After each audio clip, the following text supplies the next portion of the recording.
hanya ditinggali oleh Hajar dan Nabi Ismail, seiring dengan berjalannya waktu, berubah menjadi sebuah negeri yang besar. Berkat doa Nabi Ibrahim, negeri itu sungguh mendapatkan berkah dari Allah. Masyarakatnya hidup dalam kecukupan dan sejahtera. Beribu-ribu tahun kemudian, Mekah berubah menjadi negeri yang sangat kejam. Sebagian besar masyarakatnya mulai melupakan ajaran agama yang benar dan berganti menyembah berhala-berhala yang mereka ciptakan sendiri. Di antaranya adalah Saman, Watan, Nusyun, dan masih banyak lainnya.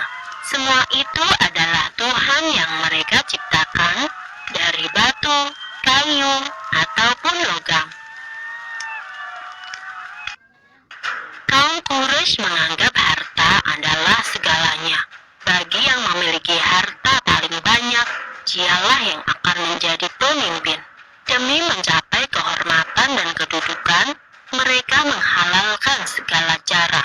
Karena itu pula, mereka seringkali terlibat dalam perselisihan dan kadang-kadang menimbulkan perang antar saudara. Bukan hanya Tuhan mereka saja yang berubah, sifat dan perilaku masyarakatnya pun juga berubah.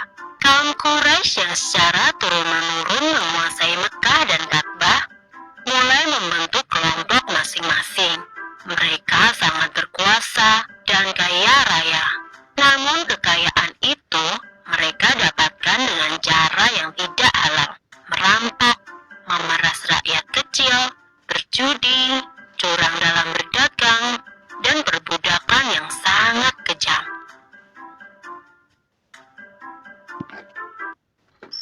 Zaman di mana kaum Quraisy hidup dengan cara yang kejam disebut zaman jahiliyah. Pada zaman itu, ada seorang wanita soleh bernama Aminah. Suaminya bernama Abdullah. Pada saat Aminah mengandung, sang suami jatuh sakit dan akhirnya pun meninggal dunia. Aminah merasa sangat sedih karena harus hidup sendirian.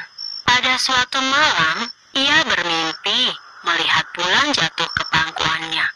Menurut ahli tafsir mimpi, kelak anak yang dikandung oleh Aminah akan menjadi orang yang dihormati. Mekah dan Ka'bah semakin ramai dan berkembang.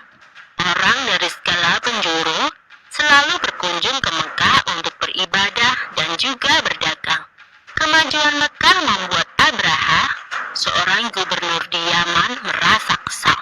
Ia telah membuat rumah ibadah yang jauh lebih besar dan lebih megah daripada Ka'bah. Namun, tidak ada satupun orang yang mau beribadah ke Yaman. Abraha lalu memerintahkan agar semua pasukannya bersiap-siap. Mereka akan menyerang Mekah dan menghancurkan Ka'bah. Abraha dan pasukan bergajahnya menyerbu Mekah dengan penuh kesombongan. Ketika ia akan menghancurkan Ka'bah, tiba-tiba datang ribuan burung ababil. Burung-burung itu membawa batu-batu berapi dari neraka. Kemudian, batu-batu itu dilemparkan ke arah pasukan gajah Abraha. Dalam sekejap mata, pasukan Abraha berhasil dikalahkan dan Ka'bah pun dapat diselamatkan. Tahun itu kemudian disebut dengan Tahun Gajah. Pada tahun gajah itu pula, Aminah melahirkan putranya. Ia memberikan nama Muhammad, sebuah nama yang tidak lazim untuk anak-anak kaum Quraisy. Ialah Nabi Muhammad, nabi terakhir yang diutus oleh Allah. Ia dilahirkan pada hari Senin, 12 Rabiul